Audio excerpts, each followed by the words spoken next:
Армысыз, қазақ елі. Қазақ халқының салт-дәстүр арнасына қош келдіңіздер.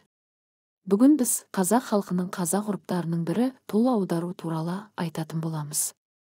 Арнамызға тіркеліп қолдай отырыңыздар, себебі әр қазағым білуі тиіс пайдалы ақпараттармен бөлісетін боламыз. Тол аудару қайтыс болған адамның жылы өтіп асы берілген соң, оның жыл бойы қара жамылып қайғырған отбасы әдеттегі өмір тіршілігіне араласуға тиіс. Бұл тол аудару салты арқылы жасалады.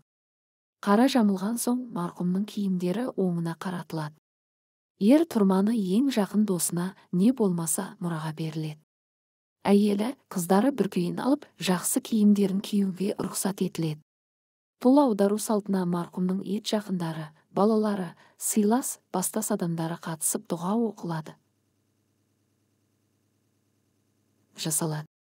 Ақсақалдар үй ішіндегі адамдарға, әйеліне, балаларына ақыл айтып жақсы тілек білдіреді.